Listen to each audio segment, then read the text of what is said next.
الحمد لله نحمده ونستعينه ونستغفره ونعوذ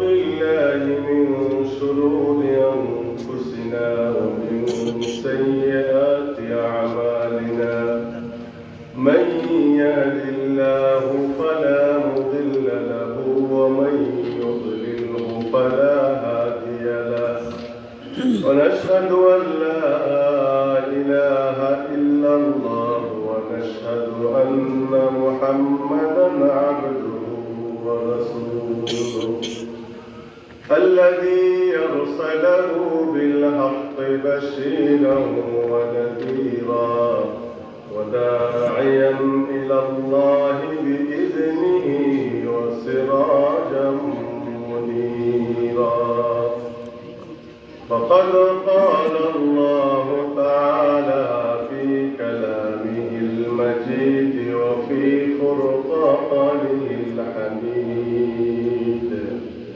أعوذ بالله من الشيطان الرجيم بسم الله الرحمن الرحيم وسارعوا إلى مغفرة من ربكم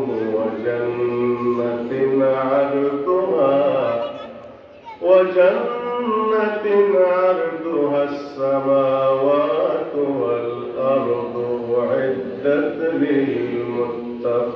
للمتقين صدق الله العظيم إن الله وملائكته يصلون على النبي يا أيها الذين آمنوا صلوا عليه وسلموا تسليما اللهم صل على سيدنا مولانا محمد وعلى آل سيدنا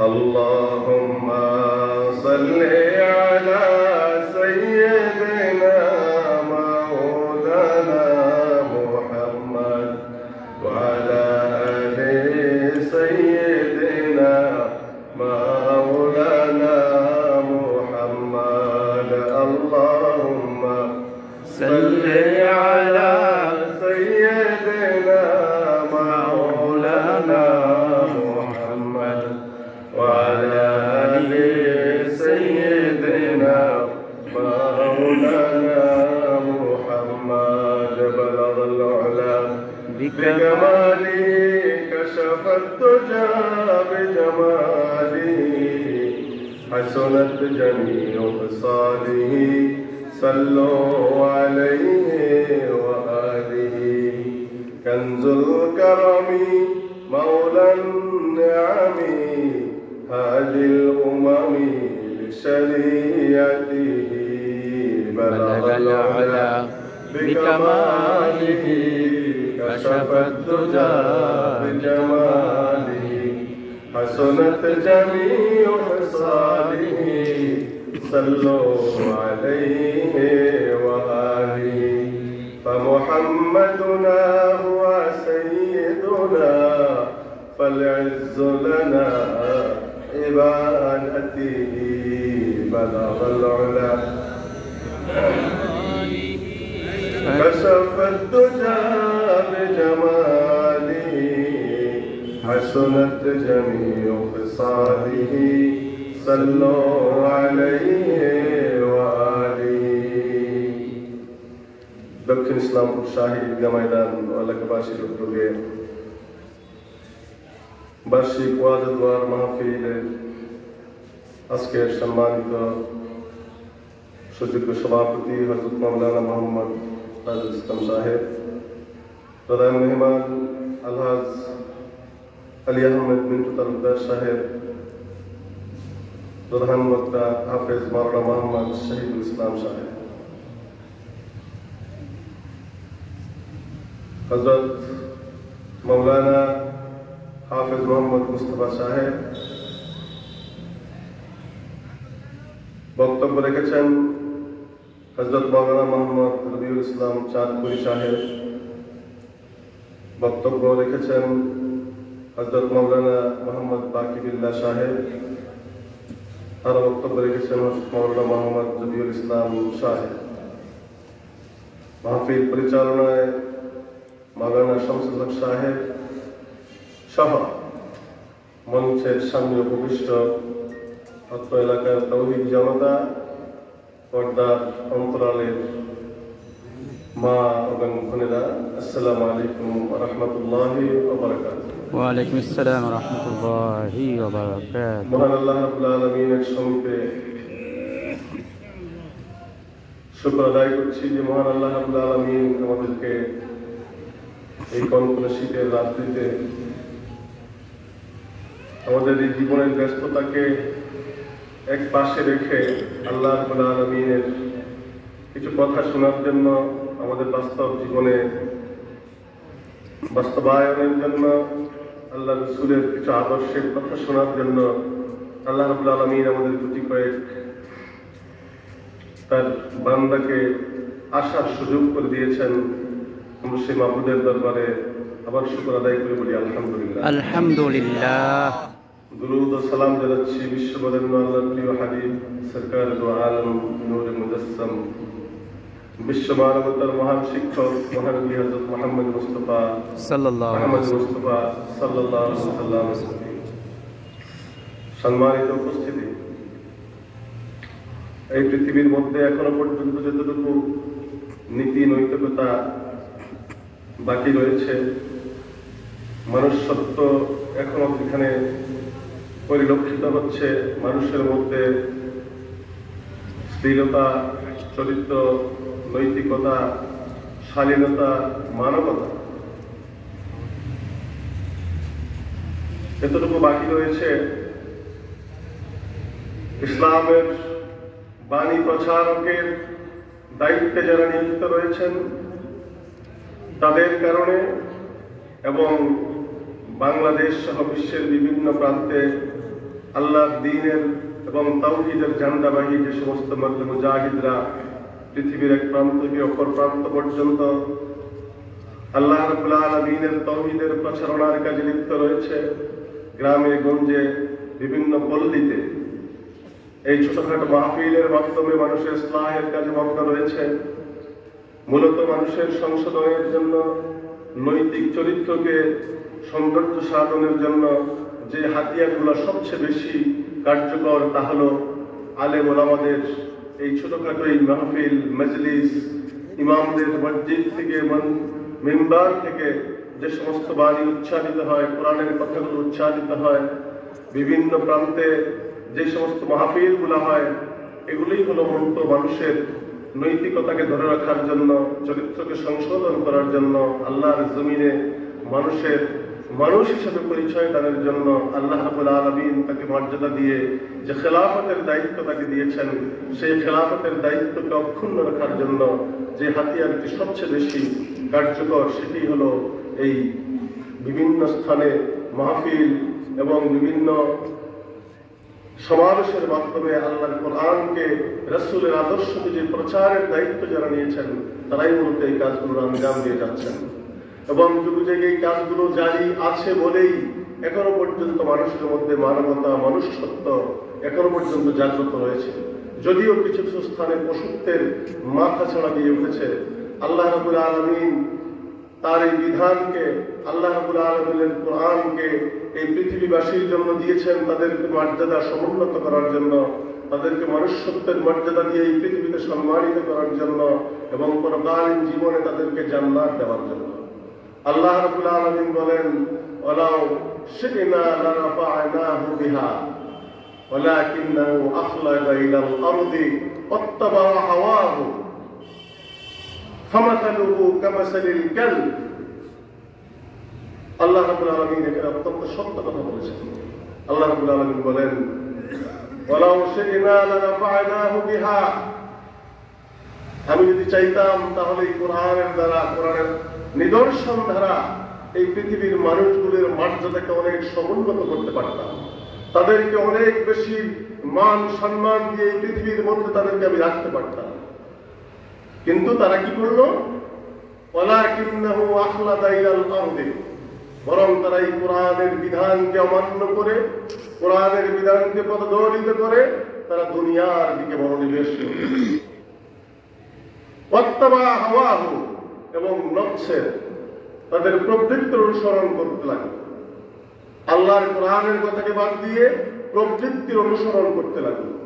ফামাসালুহু কামাসালিল কালব, আল্লাহ বলেন এই কোরআনকে বাদ দিয়ে যারা প্রবৃত্তির অনুসরণ করে, দুনিয়ার মোহে, দুনিয়ার লোভে লালসায় পড়ে, যারা মানবতাকে বুলণ্ডিত করে, যারা ইসলামকে বুলণ্ডিত করে, জলাঞ্জলি দেয়, ফামাসালুহু কামাসালিল কালব, আল্লাহ রাব্বুল আলামিন বলেছেন এদের উদাহরণ হলো, এদের দৃষ্টান্ত হলো কুকুরের মতো। এরা হলো কুকুর। আল্লাহর দৃষ্টিতে আমরা অনেক মানুষ হিসাবে এই জমিনের মধ্যে পদচারণা করি, সম্মানিত মানুষ হিসাবে আমরা এই দুনিয়ার মধ্যে আল্লাহর কাছে পরিচয় দেওয়ার মতো যোগ্যতা রেখেছিলাম, যোগ্যতা নিয়ে এই পৃথিবীতে এসেছিলাম। কিন্তু আমাদের কর্মে, আমাদের কাজে, আমাদের বিশ্বাসে, আমাদের আমানতদারিতে, আমাদের সব কিছুতে, সকল কিছুতে আমরা এমন পরিচয় দিচ্ছি যে আল্লাহ রাব্বুল আলামিন মানব জাতিকে কুকুর হিসাবে আখ্যায়িত করেছেন। এখানে তো কুকুর বলেছেন, অন্য জায়গাতে কুকুরের চেয়ে আরো নিকৃষ্ট বলেছেন। সেখানে বলেছেন বিসমিল্লাহির রহমানির রহিম, ওয়ালাকাদ যারানা লিজাহান্নামা কাসীরাম মিনাল জিন্নি ওয়াল ইনস লাহুম কুলুবুন লা ইয়াফকাহুনা বিহা ওয়া লাহুম আ'য়ুনুন লা ইবসিরুনা বিহা ওয়া লাহুম আযানুন লা ইয়াসমাউনা বিহা উলাইকা কাল আনআমি বাল হুম আদাল উলাইকা হুমুল গাফিলুন। কে বলছেন কথাটা? আল্লাহ। আল্লাহ রাব্বুল আলামিন বলছেন, আমি বলি নাই। এখানে শুধু শুধু আমাকে দোষারোপ করেন না, আল্লাহর কথাটা আমি আপনাদের সঙ্গে বলে দিচ্ছি। আল্লাহ বলছেন, ওয়ালাকাদ যারানা লিজাহান্নামা কাসীরাম মিনাল জিন্নি ওয়াল ইনস, আমি জাহান্নামকে কিছু জিন এবং ইনসান দিয়ে, মানুষ দিয়ে ভর্তি করে ফেলব, জাহান্নামকে ভর্তি করে ফেলব। জাহান্নামের গভীরতা কি এত ছোট? জাহান্নামের গভীরতা আল্লাহ রাসূল একবার সাহাবায়ে কেরামদেরকে নিয়ে বসেছিলেন, হঠাৎ করে একটা আওয়াজ হলো। রাসূল জিজ্ঞেস করলেন, সাহাবীরা এই আওয়াজটা কিসের, তোমরা কি জানো? সাহাবা বললেন, না হুজুর, আমরা তো জানি না। রাসূল ভালো জানেন, সংক্ষেপে বলছি। রাসূল বললেন যে জাহান্নামের উপর থেকে একটা পাথর ছেড়ে দেওয়া হয়েছিল, এটা এখন জাহান্নামের তলদেশে আঘাত করছে, সেই আওয়াজটা তোমরা পেলে। এটা উপর থেকে নিচে পড়তে 70 বছর সময় লেগেছে। জাহান্নামের গভীরতা, ওরা একটা ভারী বস্তুকে যখন উপর থেকে ছেড়ে দেওয়া হয়, এটা নিচে পড়তে 70 বছর লাগে। তাহলে প্রত্যেকটা বিজ্ঞানের একটা থিওরি হলো ত্বরণ অ্যাক্সেলারেশন, যেটাকে বলা হয়। মানে উপর থেকে কোনো ভারী বস্তুকে ছেড়ে দিলে এটা যত বেশি যাবে তত বেশি এটার গতিবেগ বৃদ্ধি পেতেই থাকবে। সেই গতিবেগ বৃদ্ধি পেতে পেতে এটা নিচে দিয়ে টাচ করতে সময় লেগেছে কত? সেই জাহান্নাম দিয়ে আল্লাহ জিন এবং ইনসান দিয়ে জাহান্নামকে ভর্তি করে ফেলবে। তারা কারা? ওয়ালাকাদ যারানা লিজাহান্নামা কাসীরাম মিনাল জিন্নি ওয়াল ইনস লাহুম কুলুবুন লা ইয়াফকাহুনা বিহা, আল্লাহ বলেন যে এদেরকে অন্তঃকরণ দিয়েছিলাম আমি, অন্তঃকরণ দিয়ে তারা আল্লাহর কুদরতকে অনুধাবন করবে, আল্লাহর বিশ্ব ব্রহ্মাণ্ডকে তারা চিনবে, প্রতিটি সৃষ্টির পিছনে তারা চিন্তা গবেষণা করবে। তাদের যে জীবন উপকরণ দিয়েছি, এই জীবন উপকরণের সাথে আল্লাহর কুদরতকে মিলিয়ে দেখবে, আল্লাহর এই সৃষ্টি নৈপুণ্যকে তারা মনোনিবেশ করে তারা এগুলো বোঝার চেষ্টা করবে, গবেষণা করবে। আল্লাহর বড়ত্ব, শ্রেষ্ঠত্ব, আল্লাহ রাব্বুল আলামিনের অভিভাবকত্ব, এই সকল কিছু তারা মেনে নেবে। কিন্তু তারা এটা মানে নাই। তারা দুনিয়ার নবী, ওয়ালাকিন্নাহু আখলাদা ইলাল আরদি, তারা দুনিয়ার প্রতি মনোনিবেশ করলো।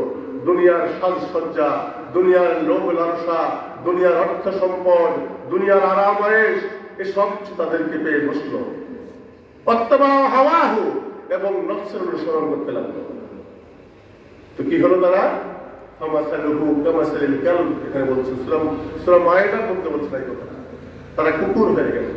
মানে কুকুরের যেমন অভ্যাস, ইন তাহমিল আলাইহি ইয়ালহাস আও তাতরুকুহু ইয়ালহাস, সূরা মায়েদার মধ্যে আল্লাহ বলছেন, যদি তুমি এই কুকুরটাকে কি করো, আক্রমণ করো, সে যেমন জিহ্বা বের করে তার লোভ লালসাকে চরিতার্থ করার জন্য যেখানে তার খাবারের ঘ্রাণ পাবে জিহ্বাটা ঝুলিয়ে দিয়ে সে সেটাকে ছুঁতে থাকবে, ঠিক মানুষগুলো এমন হয়ে যায়।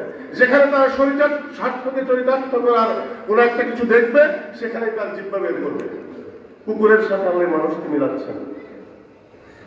এই কুকুর জিহ্বা বের করে যেমন তার স্বার্থকে চরিতার্থ করতে চাইবে, সে বারমন্দ বিচার করবে না, হালাল হারাম চিন্তা করবে না, ন্যায় অন্যায় সে চিন্তা করবে না। আল্লাহ বলেন ফামাসালুহু কামাসালিল কালব, এরা হলো এই কুকুরের মতো।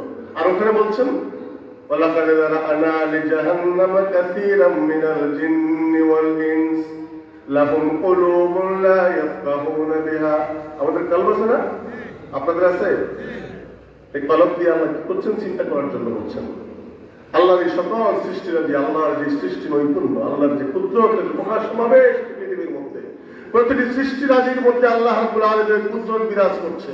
আমরা কুদরত দেখি নাই, আমরা কুদরত দেখতে যাই ওই মিশরে ফেরাউনের লাশ দেখতে যাই, পিরামিড দেখতে যাই, আমরা বিভিন্ন জায়গাতে আল্লাহর কুদরত দেখতে যাই, কিন্তু আমাদের চতুর্পাশে যে অসংখ্য হাজার কুদরত আল্লাহ ছড়িয়ে ছিটিয়ে আছে, সেই কুদরতের দিকে আমরা লক্ষ্য করি না। একটা জমিনে একই জমির মধ্যে বিচিত্র ধর্মী ঘাস হচ্ছে, ফল ফলাদি হচ্ছে, হ্যাঁ ফসল হচ্ছে, একটা বেরঙ্গের মানে ফসল ফলাচ্ছে, কোনটার গ্রাম বিভিন্ন ধরনের গ্রাম রয়েছে, স্বাদ রয়েছে, বিভিন্ন ধর্মী স্বাদ। এই যে একই জমিনের মধ্যে বিভিন্ন গাছের বিভিন্ন স্বাদ, বিভিন্ন ফলের বিভিন্ন স্বাদ, তরুলতা বৃক্ষলতায় সকল কিছুর যে আলাদা আলাদা স্বাদ, এটা কার কুদরত?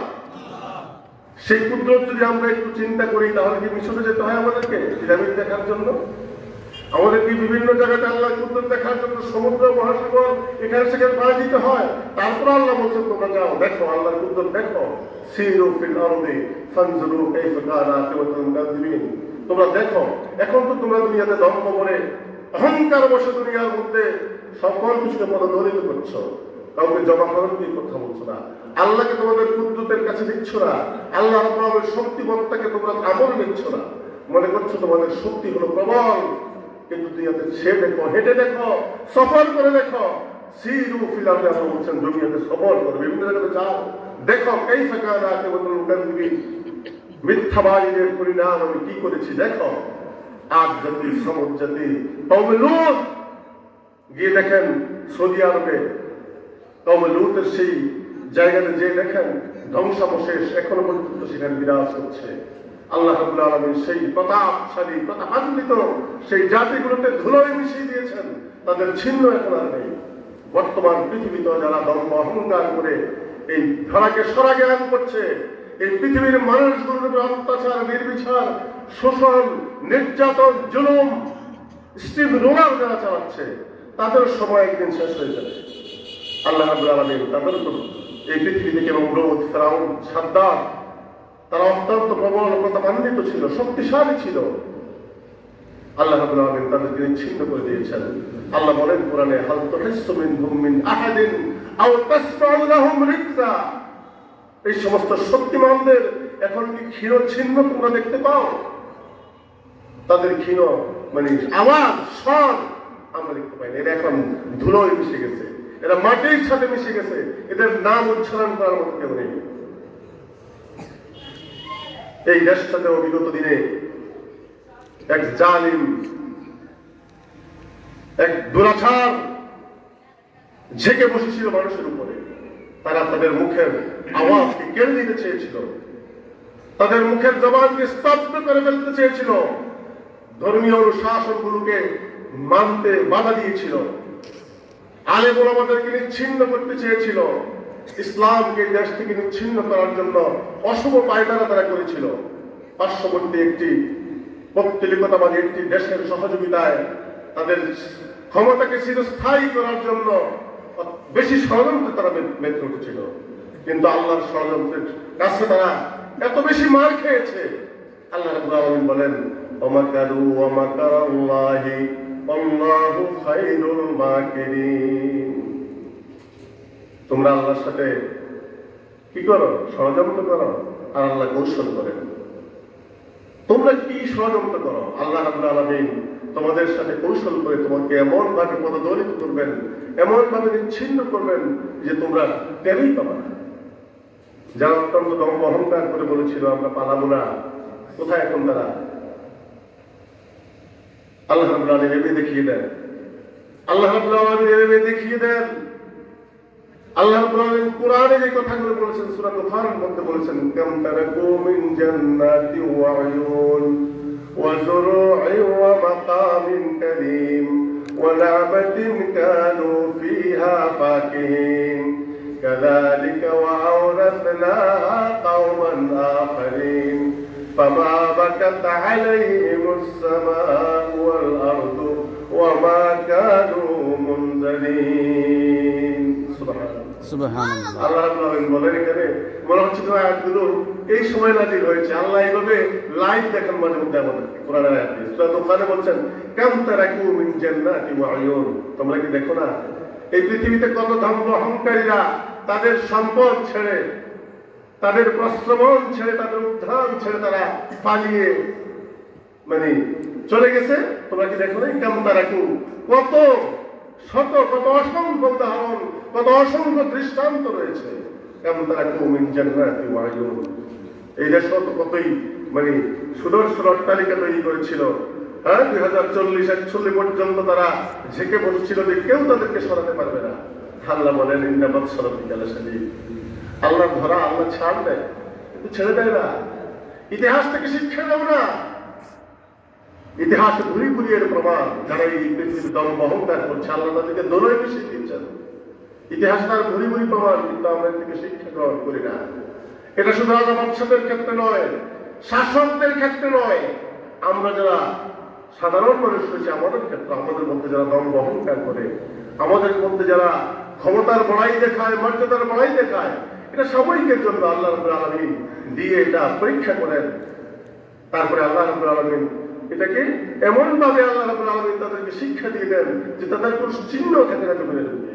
সূরা বুখারীর মধ্যে আল্লাহ বলেন কাম তারাকু মিন জান্নাতি ওয়া উয়ুন ওয়া যুরু'in ওয়া মাকামিন কারীম, তাদের কত শস্য শ্যামল ক্ষেত্র, ওয়া যুরু'in ওয়া মাকামিন কারীম, এবং সুরম্য অট্টালিকা, কানু ফিহা ফাকিহিন, যেখানে বসে তারা আড্ডা দিত, মদ খেত, জুয়া খেলত, নর্তকী দিয়ে নাচত। এই সমস্ত জায়গাগুলো ফেলে দিয়ে, এগুলোর কথা ভুলে গিয়ে তারা সেখান থেকে পালিয়েছে, তাদের জীবন রক্ষার্থে তারা সেখান থেকে পালিয়েছে। সূরা দুখান পড়ে দেখবেন কাম তারাকু মিন জান্নাতি ওয়া উয়ুন ওয়া যুরু'in ওয়া মাকামিন কারীম ওয়া না'মাতিন কানু ফিহা ফাকিহিন কাযালিকা ওয়া আওরাসনাহা কওমান আখারিন। আমি এভাবেই পরবর্তীদের জন্য এদেরকে তারা যা তৈরি করে গিয়েছে এটা অন্যদের উত্তরাধিকার করে দেয়। সুবহানাল্লাহ। যারা দিন পর্যন্ত দেশের বিভিন্ন প্রান্তে দেশের অর্থকড়ি লোপাট করেছিল, দেশের জনগণের টাকা, আপনার টাকা, আমার টাকা নিয়ে যারা বিদেশের বাড়িতে ঘর বানিয়েছিল, সুরম্য অট্টালিকা বানিয়েছিল, প্রস্রবণ বানিয়েছিল, উদ্যান বানিয়েছিল, ফার্ম বানিয়েছিল, তাই কি এগুলো এখন খেতে পারছে না? আল্লাহ তাদেরকে গলা ধাক্কা দিয়ে সেখান থেকে বের করে দিয়ে অপমান অপদস্থ করে ঘৃণিত পরাজয় দিয়ে আল্লাহ রাব্বুল আলামিন উম্মতদেরকে সেখানে স্থলাভিষিক্ত করেছেন। ঠিক কিনা? ঠিক। আপনারা কি আমার সাথে একমত? জি। সম্মানিত উপস্থিতি, এইভাবেই দুনিয়ার মধ্যে যারা গাদ্দারি করবে, যারা অল্প এই দুনিয়ার এই সময়ে এই হায়াতের জিন্দেগিতে অল্প কিছু সময়ের মধ্যে যারা এভাবে করবে, সে ব্যক্তি হোক, সে কোনো প্রশাসক হোক, শাসনযন্ত্রের কোনো মালিক হোক, যেই সে হোক না, কোনো প্রতাপশালী প্রেসিডেন্ট হোক, মন্ত্রী হোক, মিনিস্টার হোক, সচিব হোক, আল্লাহ রাব্বুল আলামিন তাদেরকে এমন ভাবে অপমানিত করবেন, এমন ভাবে পদদলিত করবেন যেটা পৃথিবীর ইতিহাস হয়ে থাকবে, যেটা যুগে যুগে ইতিহাস হয়েছিল। এদেশেও একটা ইতিহাস রচিত হবে নতুন করে। ঠিক কিনা? এটা কেন হবে? শুধু আমাদের কারণে, আমাদের নৈতিক পদস্খলনের কারণে। আল্লাহ রাব্বুল আলামিন আমাদেরকে এই পৃথিবীতে পাঠিয়েছেন সম্মানিত করে। ওয়ালাকাদ কাররামনা বনি আদম ওয়া হামালনাহুম ফিল বাররি ওয়াল বাহরি ওয়া রাযাকনাহুম মিনাত তাইয়্যিবাতি ওয়া ফাদ্দালনাহুম আলা কাসীরিন মিম্মান খালাকনা তাফদীলা। আল্লাহ রাব্বুল আলামিন আপনাকে সম্মানিত করে পৃথিবীতে পাঠিয়েছেন। অত্যন্ত সম্মানিত। এই দুনিয়াতে আল্লাহ চান আপনি আপনার সম্মান নিয়ে বেঁচে থাকুন। আল্লাহকে ভয় করে চলুন, আল্লাহকে যদি ভয় করে চলতে পারেন, পৃথিবীর সকল কিছু আপনাকে ভয় করবে। কোন প্রশাসন যন্ত্রকে আপনি ভয় করবেন না, আল্লাহকে ভয় করবেন। জেল জুলুমকে ভয় করার দরকার নেই। আপনি যদি সৎ পথে থাকেন, আল্লাহকে ভয় করলেই যথেষ্ট। যদি আল্লাহকে ভয় করেন, এই পৃথিবীতে কেউ আপনাকে ভয় রাখতে পারবে না। আলা ইন্না বিযিকরিল্লাহি তাতমাইন্নুল কুলুব। আল্লাহর জিকির শুধু মনের মধ্যে রাখবেন, আল্লাহকে শুধু মনে মনে করবেন। আল্লাহর শক্তির কাছে সকল পরাশক্তি, সকল পরাক্রান্ত শক্তিরা পরাজয় বরণ করে। বিশ্বাস করেন? এই জন্য আল্লাহকে ভয় করে চলবেন। পৃথিবীতে কেউ আপনাকে ভয় দেখাতে পারবে না। জেল জুলুম দিয়ে আপনাকে একটু নোয়াতে পারবে না, বরং জেল জুলুম আপনার কাছে তখন একটা আনন্দঘন পরিবেশ মনে হবে। আল্লাহ রাব্বুল আলামিন যখন আপনার হয়ে যাবেন, আপনি দুই একদিন না খেয়ে থাকলেও দেখবেন যে শুধু আল্লাহর জিকির, আল্লাহর স্মরণ, যে আল্লাহ আপনার অভিভাবক, যদি এটা আপনি মনে করতে পারেন এবং সেভাবে আল্লাহকে গ্রহণ করতে পারেন, দুনিয়ার এই সমস্ত দুঃখ, দুর্দশা, ভয়, ভীতি আপনাকে একটু টলাতে পারবে না, একটু টলাতে পারবে না। শুধু প্রয়োজন পরিপূর্ণ ঈমান, দৃঢ় ঈমান, বিশ্বাসী ঈমান। যদি আমরা টলটলায়মান ঈমানদার হই, মুযাবযাবিনা বাইনা যালিকা, এদিকেও কিছু ওদিকেও কিছু, মুসলমানের বিশ্বাসের কিছু, মুনাফিকের কিছু, এরকম হইলে কিন্তু আল্লাহ পছন্দ করেন না। আল্লাহ এটাকে কোনোভাবেই পছন্দ করেন না। পরিপূর্ণ ইসলাম আমাদেরকে গ্রহণ করতে হবে। ওয়াদখুলু ফিস-সিলমি কাফা। আল্লাহ রাব্বুল আলামিন বলেছেন, ইসলামের মধ্যে পরিপূর্ণভাবে প্রবেশ করো। ইয়া আইয়ুহাল্লাযীনা আমানুত্তাকুল্লাহা হাক্কা তুকাতিহি। তোমরা আল্লাহকে ভয় করো যেভাবে ভয় করা প্রয়োজন। আমরা কি সেভাবে ভয় করি? আমরা যেখানে সুবিধা পাই সেখানে আল্লাহকে ভয় করি, যেখানে একটু অসুবিধা সেখানে আল্লাহকে ভয় করতে চাই না, ভয় করি না। যেখানে একটু কষ্ট কাঠিন্য আছে সেখানে আল্লাহর ভয় আমাদের নাই। আল্লাহ মাফ করে দেবে, আল্লাহ তো মাফ করবে, আল্লাহ রহমান রহিম, গফুর রহিম, মাফ করবে। কিন্তু কথায় কথায় কি মাফ করে দেবে আপনাকে? বারবার গুনাহ করবেন, অপরাধ করবেন, অপরাধ জগতের সাথে ডুবে থাকবেন, আপনার চোখের সামনে অপরাধ হতে থাকবে, আপনার পরবর্তী প্রজন্মগুলো অপরাধী হয়ে পড়ে উঠবে। কিশোর গ্যাং হবে, রাষ্ট্রীয়ভাবে এদেরকে প্রণোদনা দেওয়া হবে, এদেরকে প্রশ্রয় দেওয়া হবে। দেশ একটি জালিমের দেশ হবে, যেই দেশে এখন শিক্ষা ব্যবস্থা নেই, বিচার নেই, যেই দেশের মধ্যে সব কিছু বন্ধুর অবস্থার মধ্যে, সেই দেশটাকে আপনি কিভাবে ঠিক করবেন? এদেরকে মানুষ করতে হলে আল্লাহর কোরআনের কাছে আসতে হবে, আল্লাহর কোরআনের শিক্ষায় শিক্ষিত করতে হবে। আপনার সন্তানকে আপনি হারমোনিয়াম শিখায়েন না, ইংরেজি এত বেশি শিখায়েন না, অঙ্ক এত বেশি শিখায়েন না। লাস্ট পর্যন্ত আপনাকে ওই সেফ হবে যেতে হবে, বৃদ্ধাশ্রমে যেতে হবে আপনাকে। সন্তানকে কোরআন শিক্ষা, কোরআনের শিক্ষা দেন, চরিত্রবান করেন। আপনার সন্তানকে আপনি নামাজ শিক্ষা দেন, চরিত্রবান করেন। মৃত্যুবরণ করার পরে যে ছেলেটা আপনার জানাজা দিতে পারবে, আপনার কবরের পাশে দাঁড়িয়ে দোয়া করবে, আপনার জন্য আল্লাহর কাছে অশ্রু বিসর্জন দিবে, আল্লাহ সেই সন্তানের অশ্রুটাকে গ্রহণ করে আপনার জন্য জান্নাত ওয়াজিব করে দেবেন। আপনার সন্তানকে আপনি লক্ষ টাকা খরচ করে দুর্চরিত্রবান বানাবেন, মদখোর বানাবেন, ইংলিশ শিখাবেন, হারমোনিয়াম বাজানো শিখাবেন, কনসার্ট করা শিখাবেন, লাভ নেই, কোনো লাভ নেই। 5,000 টাকা বেতন, 50,000 টাকা পাচ্ছেন ঘুষ খেয়ে, কিচ্ছু করতে পারবেন না আপনি। বৃদ্ধ বয়সে আপনাকে কষ্ট কাঠিন্য দিয়ে আল্লাহ রাব্বুল আলামিন এই দুনিয়াতে আপনাকে অপমান করে, অপদস্থ করে, তৃষ্ণার্ত অবস্থায়, অপমানিত অবস্থায় দুনিয়া থেকে আপনি বিদায় হবেন। এই জন্য আমাদের নৈতিক চরিত্র সংশোধন করতে হবে। প্রথমত নৈতিক চরিত্র সংশোধন করে নামাজি হন। সম্মানিত ভাইরা, নামাজের প্রথম নামাজ, আমরা দেখি আমাদের নামাজের জন্য অত্যন্ত অবহেলা। নামাজ সময় মতো পড়া হয় না, নামাজ পড়লেও আমরা মসজিদে ঠিক মতো যাই না, দায় সারা গোছের কোন রকম আমরা নামাজ পড়ি, যে নামাজ আল্লাহ গ্রহণ করবেন না। নামাজ পড়তে হবে নামাজের মতো করে। নামাজের যে দাবি, আনতা'বুদুল্লাহ কাআন্নাকা তারাহু ফাইন লাম তাকুন তারাহু ফাইন্নাহু ইয়ারাকা। তুমি নামাজ পড়ো যেন তুমি আল্লাহকে দেখছো, আল্লাহর সাথে তোমার দিদার হচ্ছে, এইভাবে তোমাকে নামাজ পড়তে হবে। আল্লাহ রাসূল বলছেন, ফাইন লাম তাকুন তারাহু ফাইন্নাহু ইয়ারাকা। যদি তুমি সেই পর্যায়ে কামালিয়াতের পর্যায়ে তুমি না বুঝতে পারো, অন্তত এটুকু মনে করতে হবে যে আল্লাহ তোমাকে দেখছেন। সুতরাং নামাজের মধ্যে দাঁড়িয়ে আমি আজকে কোথায় যাব, কোথায় গিয়ে আড্ডা দেব, কত টাকা ব্যবসা হবে, কোথায় গেলে আমার স্বার্থ আমি সিদ্ধি করতে পারবো, এই হিসাব নিকাশ নামাজে দাঁড়িয়ে নয়। নামাজে দাঁড়িয়ে আল্লাহর সাথে কথোপকথন করতে হবে। কিসে আমার মুক্তি মিলবে, কিভাবে আল্লাহ রাব্বুল আলামিনের পুরোপুরি কি বলে আল্লাহর দাস কিভাবে আমি হতে পারবো, ও ইবাদুর রহমান, ইবাদুর রহমান আমি কিভাবে হতে পারবো, নামাজের মধ্যে আপনার সেই চিন্তায় মগ্ন হতে হবে। নামাজের মধ্যে দাঁড়িয়ে দোকানের হিসাব করলে হবে না। আপনি আজকে কত টাকা ইনকাম করবেন সেটা দাম নামাজ পড়ে দাঁড়িয়ে হিসাব করলে হবে না। নামাজকে নামাজের মতো করে আসসালাতু মিরাজুল মুমিনিন, নামাজের মধ্যে নামাজের যেই দাবি সেই দাবি আপনাকে নিয়ে দাঁড়াতে হবে। ওযু ঠিক মতো করতে হবে, তাহারাত অর্জন করতে হবে, সময় মতো করতে হবে। ইন্নাস সালাতা কানাত আলাল মুমিনিনা কিতাবাম মাওকুতা, আল্লাহ রাব্বুল আলামিন নামাজকে আপনার জন্য নির্ধারিত সময়ে ফরজ করে দিয়েছেন। মুয়াজ্জিন আযান শেষ হয়ে যাচ্ছে, আপনি গল্প গুজবে মত্ত, আপনি খেলাধুলায় মত্ত, আপনি আড্ডাতে মত্ত, আপনি মেহমানদারিতে মত্ত, অথচ আল্লাহ আপনাকে মসজিদে ডাকছে, আপনি আল্লাহর কথাকে অবহেলা করে লঙ্ঘন করে আপনি আপনার ঘরের মধ্যে মেহমানদারিতে ব্যস্ত।